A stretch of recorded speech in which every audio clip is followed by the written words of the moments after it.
You're settling in now, somewhere in the world, and I'm glad you're here with me on Tales of Vatican Secrets. Before we begin, I'd love to know, which country are you listening from tonight? And what time is it where you are? If you haven't already, go ahead and subscribe. Because what we're about to explore isn't the usual mystery wrapping mystery approach. Tonight, we're talking about real documents, real institutional decisions, real archival systems that shaped what the world was allowed to know. This isn't about teasing secrets. It's about understanding exactly how silence gets built into stone and policy. Once we start moving through this, there won't be a good place to turn back. You'll see why a single manuscript, one that exists, one that's cataloged, one that sits in a known location, has never been fully translated into any modern language, and why that decision wasn't an accident.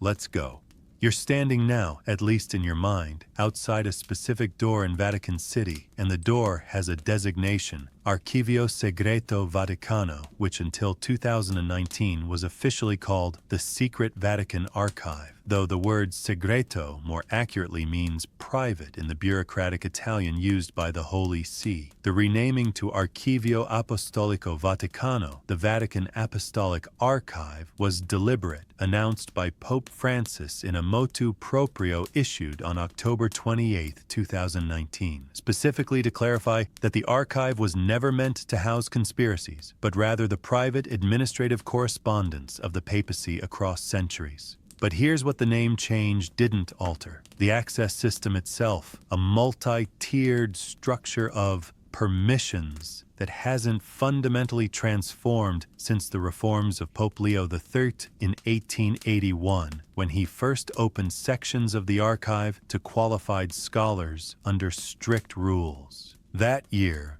1881, is your first anchor because it marks the moment when the Vatican decided it could control historical narrative not by hiding everything, but by letting certain people see certain things under conditions that ensured interpretive control. The physical structure you'd encounter if you were actually granted access today, which requires a formal written request, institutional sponsorship, a specific research topic, and often months of waiting, is a series of climate-controlled rooms spreading across roughly 85 kilometers of shelving, though that number is contested by some who've worked inside and suggests the real total is closer to 53 kilometers when you account for empty space, mislabeled sections, and areas sealed for structural reasons rather than secrecy. Inside, the documents aren't organized by any universal system a modern researcher would recognize. Instead, they're divided by the papal administration that created them. So, materials from the reign of Pope Innocent III, who governed from 1198 to 1216, sit in a different physical and cataloging space than materials from Pope Paul III, who reigned from 1534 to 1549. And there's no cross-referencing index that allows you to trace a single topic, say the Church's evolving stance on translation of sacred texts, across multiple pontificates without manually requesting access to dozens of separate fonds, which is the archival term for a collection of documents from a single source. Now, the manuscript we're concerned with tonight exists in one of these fonts, specifically within a subsection coded as Archivum Arcis, the archive of the castle, which refers to materials once stored in Castel Sant'Angelo, the fortress that served as both a papal refuge and a document repository from the medieval period through the 19th century. The Archivum Arcis contains roughly 2,797 volumes, and the manuscript in question, referred to in internal catalogues as Codex Arcis 1274, is listed in the Indice 1051, a handwritten catalogue compiled in 1614 by Cardinal Scipione Borghese's archival team during the reorganization efforts under Pope Paul V. That's your second anchor, 1614, the year this manuscript was formally registered in a system that described it in Latin as Liber de Antiquis Ridibus non transferendis, which translates roughly to Book Concerning Ancient Rites Not to be Transferred, though the word transferendis carries a double meaning that includes both physical transfer and linguistic translation. The consequence of this cataloging decision was immediate and structural. By classifying the manuscript under a heading that implied restriction, the 1614 catalog embedded a procedural warning into every future access request, meaning that even after Leo XIII's 1881 reforms, which theoretically opened materials up to 1846, Codex Arcis 1274 remained in a category that required special papal permission, a requirement that wasn't lifted in 1881, nor in 1924 when Pius XI extended access to materials up to 1878, nor even in 2020 when Francis opened the archives of Pius XIII's pontificate, covering 1939 to 1958. Some historians quietly disagree about whether this restriction is liturgical or linguistic, whether the Church fears the content of the rites described, or whether it fears the interpretive chaos that would follow if the manuscript's early medieval Latin, combined with the untranslated Greek glosses and what appear to be Aramaic annotations, were rendered into modern languages without ecclesial oversight. You need to understand that the Vatican's approach to translation has never been neutral. It's a continuation of the same institutional logic that governed the Counter-Reformation's Index Librorum Prohibitorum, the Index of Prohibited Books, first issued in 1559 under Pope Paul IV, which didn't just ban heretical works, but specifically banned unauthorized translations of Scripture into vernacular languages, a prohibition that remained in force in various forms until the Second Vatican Council in the 1960s. The manuscript, Codex Arcis 1274, contains what internal notes describe as a liturgical instruction manual from approximately the 7th or 8th century, composed in a monastery that remains unidentified in the catalog, though marginal notes reference the house near the eastern wall, which some researchers have interpreted as possibly referring to a foundation in Constantinople or Antioch before those regions were fully separated from Roman ecclesial authority. The rites described within, again based on the limited descriptions available in secondary catalog entries, appear to involve Eucharistic prayers that predate the standardization efforts of Pope Gregory I, who reigned from 590 to 604 and whose reforms codified much of what became the Roman liturgical tradition, meaning this manuscript may preserve alternative formulations that were deliberately phased out as the Church centralized its ritual language. The real consequence here isn't that the rites are heretical, it's that they're plural, evidence that early Christian liturgy was far more regionally diverse than the unified narrative the Church has spent centuries constructing. If you're wondering why this matters enough to withhold translation, consider what happened in 1968 when the Dutch Catechism was published, a vernacular catechetical text that took liberties with doctrinal phrasing and sparked such controversy that Pope Paul VI ordered a formal correction, resulting in years of theological dispute about whether local churches could interpret doctrine in culturally specific ways. Now imagine that same controversy applied not to a modern catechism, but to prayers that claim apostolic-era authenticity. The physical manuscript itself, according to the few scholars who've been allowed supervised viewing, is a codex of 247 folios, bound in wooden boards covered with leather that shows water damage along the edges, suggesting it survived either a flood or prolonged storage in a damp environment, possibly during the 13th century relocation of documents from the Lateran Palace to the Vatican, following the return of the papacy from Avignon in 1377, though that timeline doesn't quite align, which has led to speculation that the manuscript was stored elsewhere, perhaps in a monastic library in southern Italy, before being acquired by the papal collection during the pontificate of Pope Nicholas V, who reigned from 1447 to 1455, and was known for aggressively expanding the Vatican Library's holdings through purchases and occasionally confiscations from dissolved religious houses. What you're starting to see here is that the manuscript's untranslated status isn't an oversight.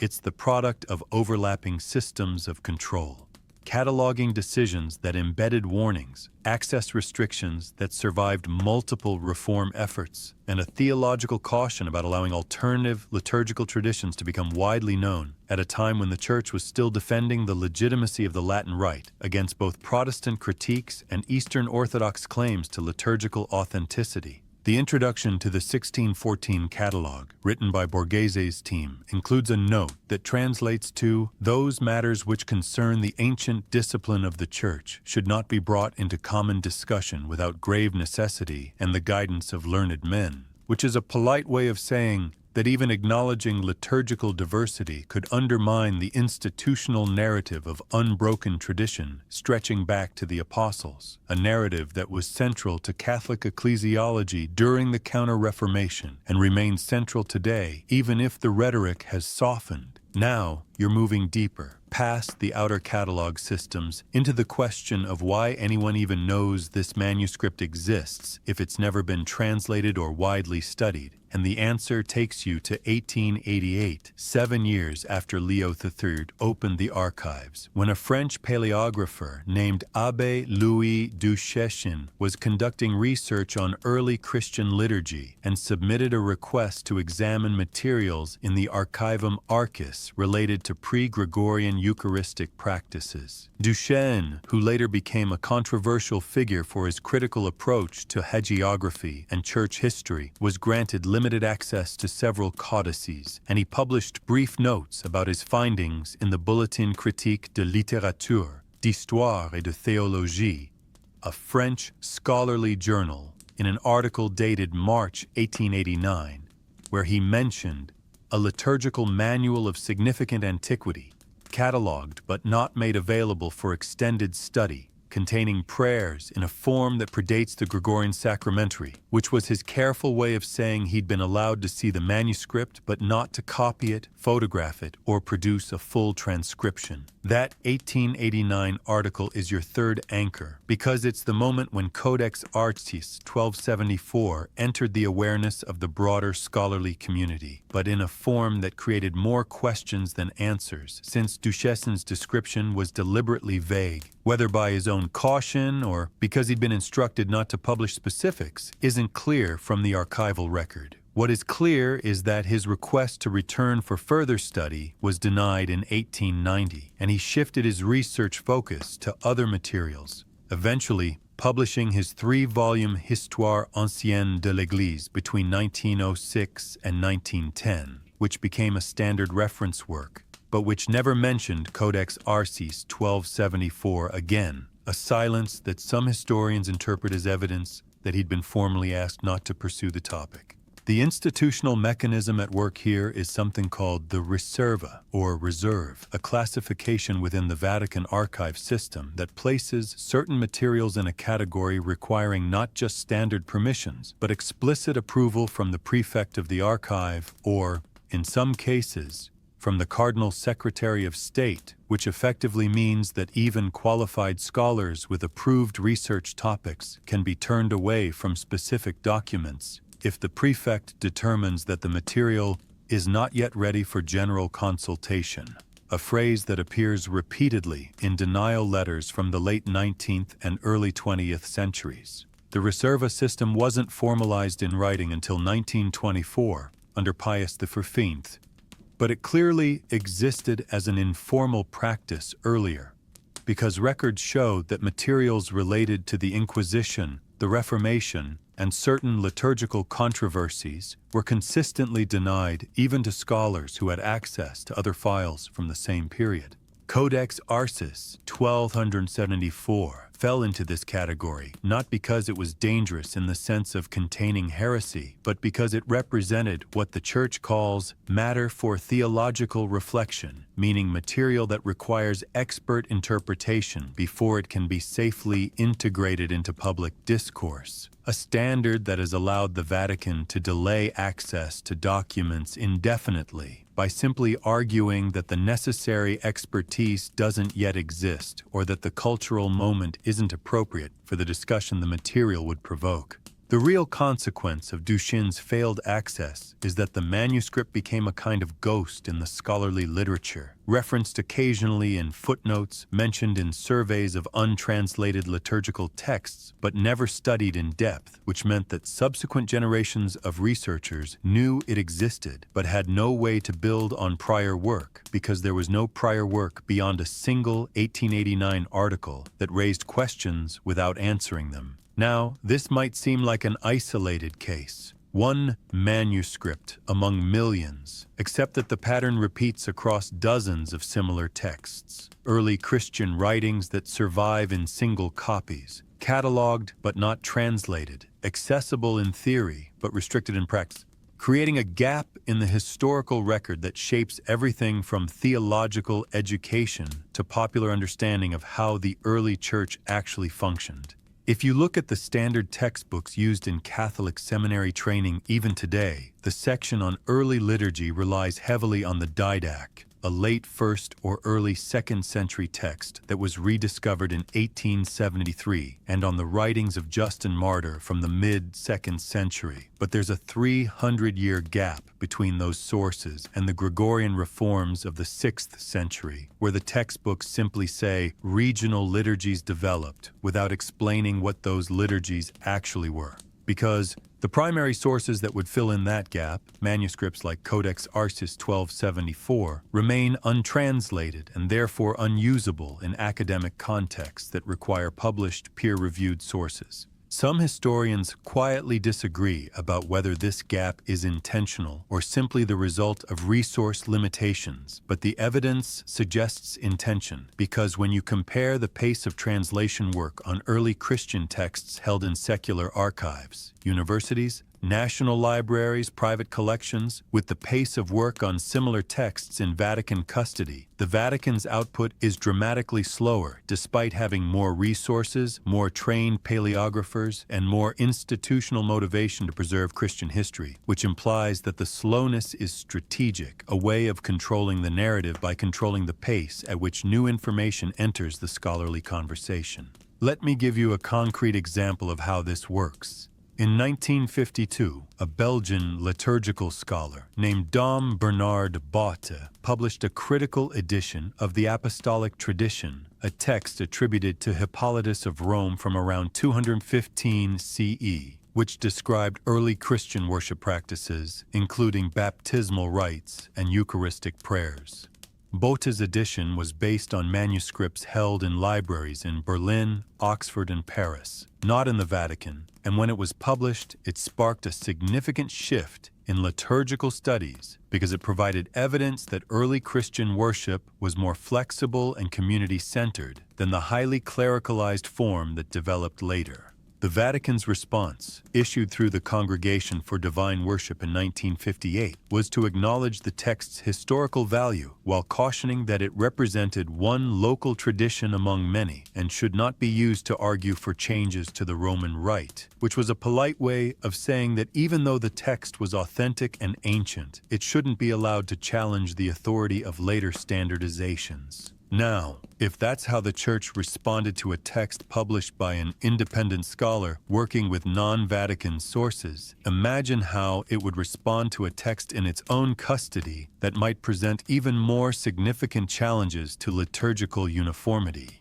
It simply wouldn't release it for translation, and that's exactly what happened with Codex Arcis 1274. Which, according to Duchén's notes, contains prayers that differ substantially from both the Didache and Justin Martyr traditions, suggesting a third liturgical stream that was eventually suppressed or absorbed into the Roman Rite, but which left enough of a trace in this manuscript to threaten the narrative of organic liturgical development that the Church has carefully maintained. The physical reality of the manuscript's storage reinforces this control. It's kept in the Archivum Arcis section, which is housed in a wing of the archive that requires passing through 2 security checkpoints, and materials from this section are delivered to researchers not in the main reading room, but in a smaller, supervised consultation room where photography is forbidden. Notes must be taken by hand, and a Vatican archivist remains present throughout the consultation, a level of security that's typically reserved for materials related to modern political controversies. Nazi-era documents, for instance, or correspondence related to clerical abuse cases, not for 7th century liturgical texts, which tells you that the Church considers this manuscript as sensitive as contemporary scandals. Perhaps more so, because contemporary scandals affect the Church's reputation, while historical revelations about liturgical diversity could affect its theological foundations.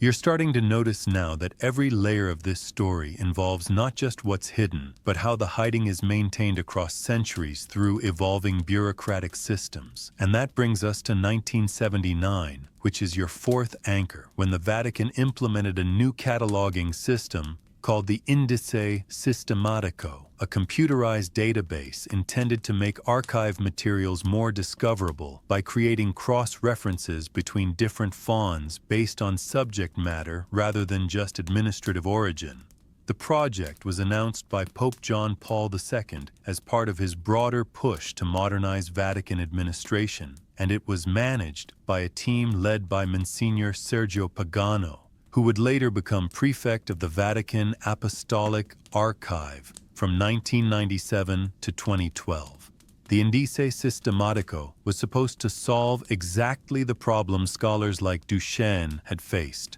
the inability to trace topics across multiple papal reigns without knowing exactly which font to request. But here's what actually happened when Codex Arcis 1274 was entered into the new system. It was tagged with subject codes including Liturgia Antica, Ancient Liturgy, Riti Orientali, Eastern Rites, and crucially, Materia Theologica Sub Examen, which translates to theological matter under examination, a designation that effectively carried the old Reserva restriction into the new database, meaning that when a researcher searched the system for early liturgical texts, Codex Arcis 1274 would appear in the results, but with a flag indicating that special permission was required, and that permission, according to the protocols established in 1979, could only be granted after consultation with the Congregation for the Doctrine of the Faith, the Vatican office formerly known as the Holy Office, and before that as the Roman Inquisition, which had been responsible for doctrinal enforcement since 1542.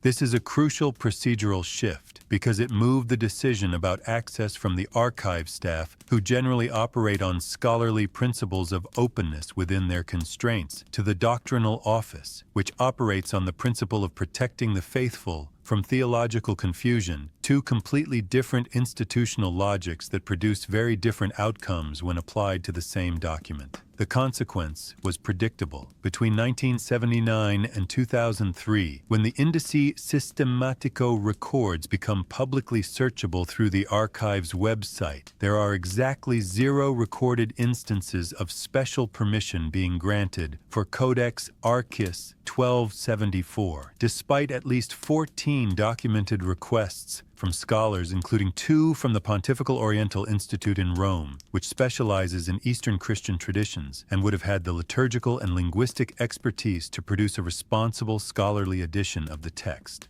Those requests were denied with variations of the same letter, which I've seen quoted in a 2004 article in the journal Ephemerides Liturgicae, stating that the material in question requires further internal study before it can be made available for external consultation. A phrase that's meaningless in practical terms because it doesn't specify what internal study is being conducted, by whom, or what standard would need to be met before the restriction could be lifted, which effectively makes the restriction permanent by offering no clear path to resolution. Now you might think this is just bureaucratic caution, the Vatican being careful with sensitive materials, except that during the same period, 1979 to 2003, the archive granted access to thousands of other liturgical manuscripts from the same era, including texts from the Ark of Amarcus, which tells you that the restriction isn't about the age of the document, or the difficulty of the Latin, or the fragility of the physical codex. It's about the specific content of this particular manuscript and the theological questions that content argument would raise if it became part of the scholarly conversation. Some historians quietly disagree about what makes this manuscript more sensitive than others. The most common theory, based on comments from Vatican archivists who've spoken off the record at academic conferences, is that the prayers contained in Codex Arcus 1274 include language about the Eucharist that predates the doctrine of transubstantiation, which wasn't formally defined until the Fourth Lateran Council in 1215, and might therefore suggest that the early Church understood the Eucharist in more symbolic or commemorative terms, rather than the literal transformation of bread and wine into Christ's body and blood that became Catholic dogma. If that's accurate, and I'm being careful here because this is informed speculation based on fragmentary evidence, not confirmed fact, then the theological problem is obvious. It's not that the early church was wrong, because the church can't admit that earlier believers were wrong about something as central as the Eucharist, but rather that the early church hadn't yet received the full clarity of understanding that would develop over time, a narrative that requires presenting Eucharistic doctrine as continuously deepening rather than fundamentally changing, and a 7th century text that uses pre-transubstantiation language complicates that narrative, because it shows that for at least 600 years after Christ, Christians were celebrating the Eucharist with prayers that didn't reflect what's now considered the Orthodox understanding. The real consequence isn't just about one doctrine. It's about the entire concept of doctrinal development, which has been a contentious issue since John Henry Newman wrote his essay on the development of Christian doctrine in 1845, arguing that Catholic teaching could legitimately develop over time without contradicting earlier teaching, as long as the development was organic and consistent with Scripture and tradition, a position that became widely accepted, but which still requires careful management, because if development is too radical, it starts to look like change. And if the Church changes fundamental doctrines, then the claim to possess unchanging truth revealed by Christ becomes untenable. This is why the Vatican archive system has always operated on a principle of gradual disclosure. Documents are released slowly, in controlled contexts, after internal scholarship has had time to develop interpretive frameworks that can incorporate new information without destabilizing existing doctrines, a process that can take decades, or in cases like Codex Arcus 1274, centuries. The physical manifestation of this principle is visible in the archive's reading room regulations, which were updated again in 2017 and now require researchers to sign a declaration stating that they understand materials consulted in the Vatican Apostolic Archive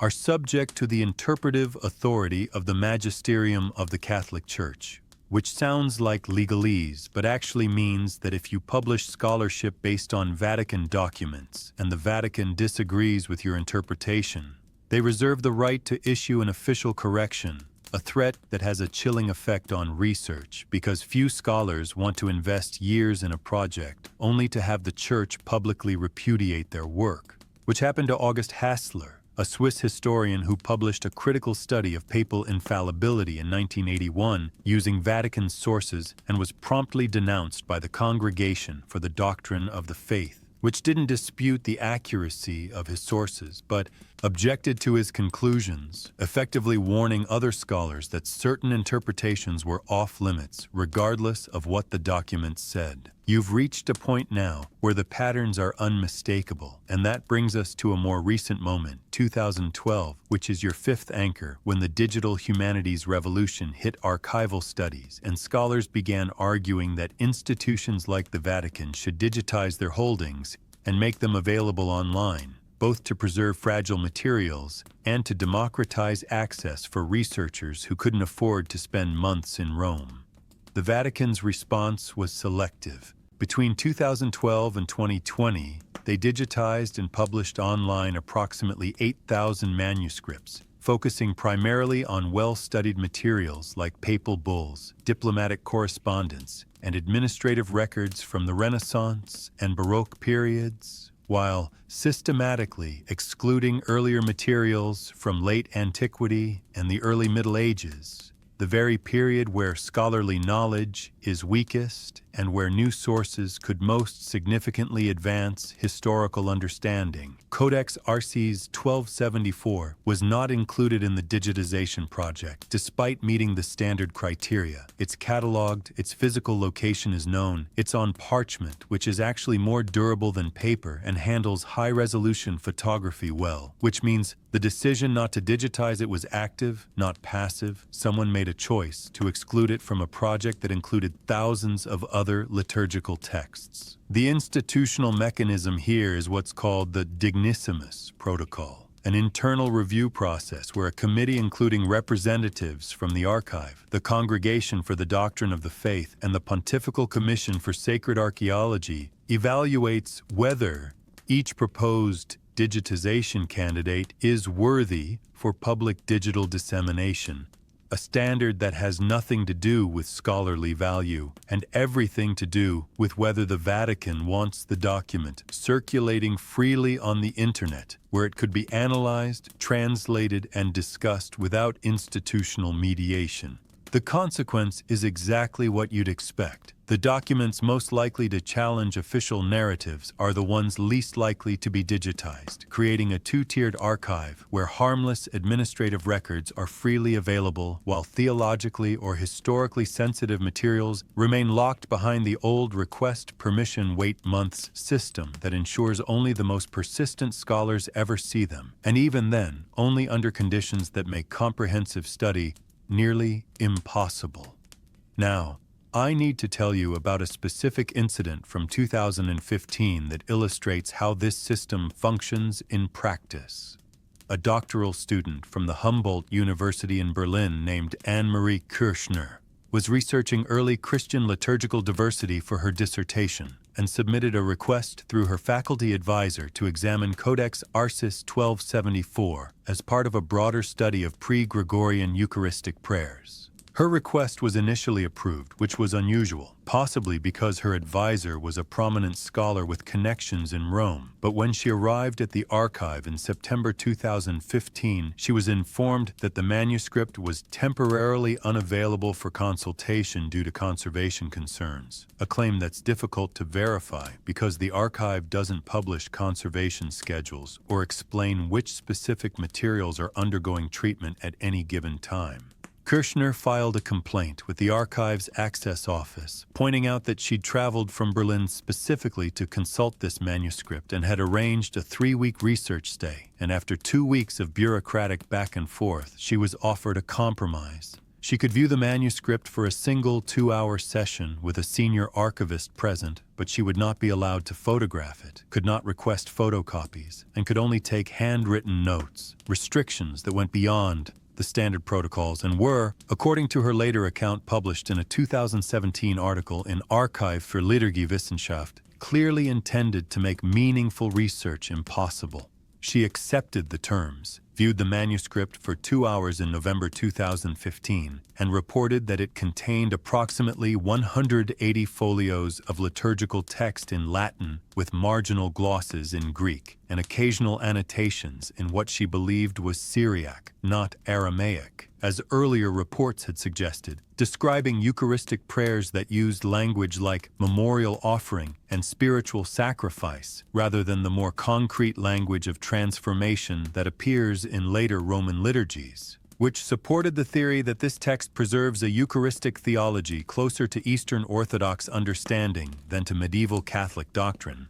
a finding that, if confirmed through proper scholarly publication, would have significant implications for ecumenical dialogue between Catholic and Orthodox churches, since it would suggest that the theological division over Eucharistic understanding has less historical depth than currently believed. Kirschner's dissertation, completed in 2018, includes a 16-page chapter on Codex Arces 1274, but it's heavily caveated, full of phrases like "based on limited observation" and "pending future access," and she notes in a footnote that when she submitted her dissertation to her committee, she received an unusual letter from the Vatican Archives prefect expressing concern that preliminary observations based on restricted consultations might be misunderstood by readers as representing complete scholarly analysis. which she interpreted as a warning not to publish further on the manuscript without Vatican approval, a condition she wasn't willing to accept, but which effectively ended her engagement with the text. Because no academic press would publish a monograph on a manuscript the Vatican had essentially forbidden her to study properly. Some historians quietly disagree about whether this incident represents deliberate suppression or just excessive caution, but the pattern is clear across multiple cases. Scholars who get close to sensitive materials either find their access suddenly revoked for administrative reasons, or they're allowed token access under conditions that prevent real scholarship, or they're permitted full access but warned against publishing interpretations that challenge official positions. A three-tiered system that maintains the appearance of openness while ensuring that problematic documents never actually enter the scholarly discourse in a meaningful way. The real consequence for someone like Kirshner is professional. She spent years of her career building expertise in a text she can't properly study, and that expertise becomes worthless in academic terms because it can't produce publications, which means it can't advance her career. Which means other early career scholars see what happened to her and decide to work on safer topics where access is less restricted. And over time, entire fields of inquiry become neglected, not because they're unimportant, but because the institutional barriers make them professionally untenable, which is exactly how the Vatican has managed to keep certain questions off the scholarly agenda for decades. Not by preventing all research, but by making research so difficult and uncertain that rational career calculations push scholars away from sensitive topics and toward areas where publication is feasible. The physical reality underlying all this is surprisingly mundane. Codex Arcis 1274 sits on a shelf in a climate-controlled vault, catalogued, stable, not actively deteriorating, entirely accessible if the institution wanted to make it accessible, but surrounded by procedural barriers that function like physical walls: the special permission requirement, the conservation excuse, the supervised consultation protocol, the publication restrictions, each one individually defensible, collectively insurmountable for most researchers, designed not to prevent access entirely, but to ensure that access is rare, controlled, and unable to generate the kind of sustained scholarly attention that would eventually produce a published critical edition with full translation and commentary, the kind of edition that would make the manuscript's contents available to historians, theologians, and eventually to the educated public who might then ask questions about why the Church's Eucharistic theology developed the way it did, and whether alternative understandings that were suppressed in the Middle Ages might have validity today. Questions the institution is clearly not ready to engage with publicly, despite centuries having passed since the theological controversies that made the manuscript sensitive in the first place. Now you're approaching what might seem like the end point, but it's actually where the story opens into something larger, because in 2020, which is your sixth anchor, Pope Francis issued the decree opening the archives of Pius XIII's pontificate, covering 1939 to 1958. A period that includes World War II and the Holocaust, and has been the subject of intense historical debate about what the Vatican knew and when it knew it, and why it maintained silence about Nazi atrocities. The opening was widely covered in international media as a transparency initiative, Francis declaring that the Church is not afraid of history, and scholars immediately began filing requests to access materials related to the Vatican's wartime diplomacy, its knowledge of the Holocaust, its rat-line operations helping Nazis escape to South America after the war, all the major controversies that have shaped public perception of Pius XIII as either a cautious diplomat who did what he could under impossible circumstances, or a moral failure who prioritized institutional interests over Jewish lives. But here's what didn't get covered in the media. The 2020 opening included new restrictions on materials classified as pertinente al magistero, relevant to teaching authority, a category that hadn't existed in previous archive openings and that explicitly excluded documents related to doctrinal decisions, theological investigations, and liturgical reforms during the Pius XV period. which means that while researchers could now study Vatican diplomacy during World War II, they still couldn't access materials about how the Church was thinking about doctrinal matters during the same period, including discussions about liturgical reform that eventually led to the Second Vatican Council's Sacrosanctum Concilium, the Constitution on the Sacred Liturgy approved in 1963. This is relevant to Codex Arcus 1274 because archival documents from the 1940s and 1950s, now partially accessible, reveal that there was active discussion within the Vatican about publishing critical editions of early liturgical texts as part of the liturgical movement that was gaining momentum in that period, with scholars like Joseph Jungmann advocating for a return to ancient sources to inform modern liturgical renewal. And there are references in correspondence from 1952, specifically in letters between Jungmann and members of the Congregation for Divine Worship, to certain patristic and early medieval texts whose publication must be carefully considered given their potential to confuse the faithful about the historical development of the sacraments,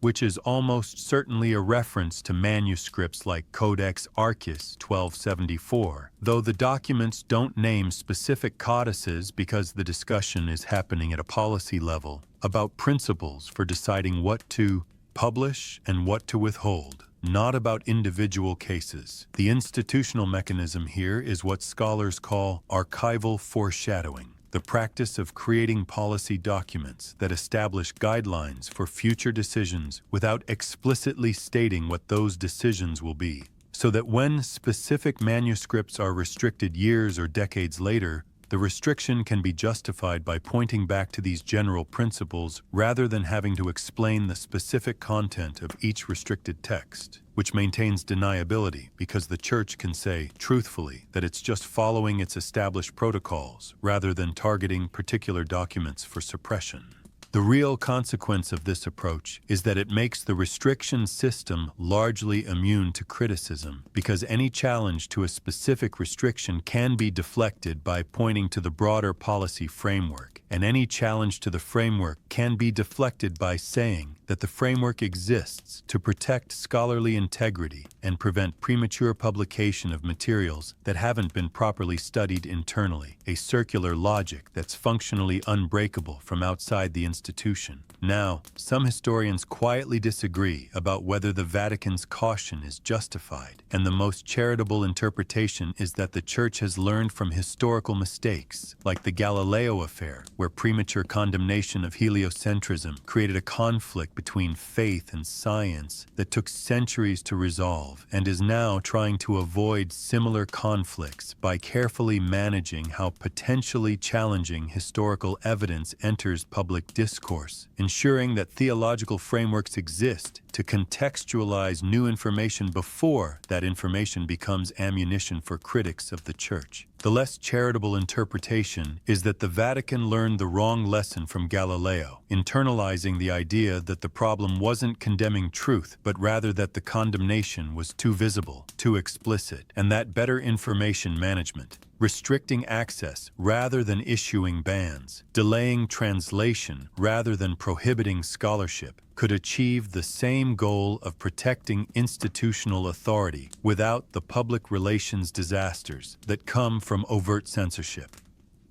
Either way, the effect is the same. Documents that might complicate official narratives remain inaccessible, and the historical record stays incomplete in ways that systematically favor institutional interests over historical accuracy. Let me bring this back to the physical and the specific. In 2022, a team of researchers from the École Pratique des Hautes Études in Paris proposed a collaborative project with the Vatican Archive to produce a comprehensive catalog of untranslated early Christian liturgical manuscripts in the Archivum Arcus and several related collections, with the goal of eventually producing critical editions of the most significant texts, a project that would have included Codex Arcus 1274 as one of approximately 40 manuscripts dating from the 5th to 9th centuries that have never been published in modern scholarly editions. The proposal was reviewed by the Archive's Academic Council, which includes both Vatican officials and external scholars, and it was rejected in early 2023 with the explanation that current institutional priorities focus on materials directly related to the modern papacy and the project's timeline of 8 to 10 years exceeds the planning horizon for current archival initiatives, which is a bureaucratic way of saying the Vatican isn't interested in making these materials available in the foreseeable future,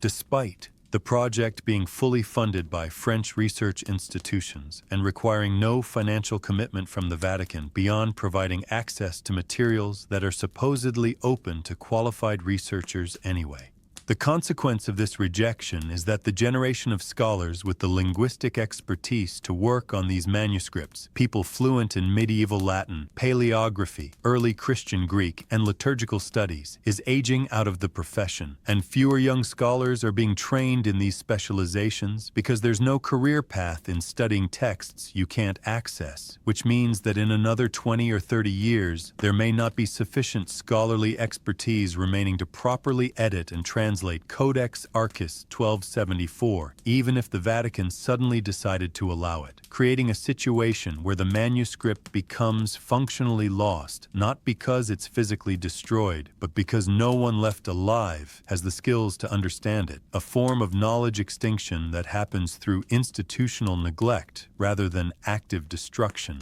This isn't paranoid speculation. It's already happened with other manuscript traditions. There are Sanskrit medical texts from medieval India that sit untranslated in museum collections because the specific dialect they're written in is no longer widely taught. And there are Mayan codices whose full content remains uncertain because so few scholars specialize in Mayan epigraphy. And in both cases, the loss is permanent, because knowledge systems can't be reconstructed once the scholarly communities that maintain them disappear. The Vatican, which styles itself as the guardian of Christian history, is paradoxically contributing to the loss of that history by restricting access to materials until the expertise needed to study them becomes scarce. And while this might not be intentional, though some historians quietly disagree, it's certainly foreseeable, which makes the institution responsible for outcomes it claims to want to avoid. You've traveled far tonight through catalog systems and denial letters, through bureaucratic categories and scholarly careers ended by restricted access. And what you've found isn't a single dramatic secret, but something more systemic. The way institutions manage knowledge by managing access.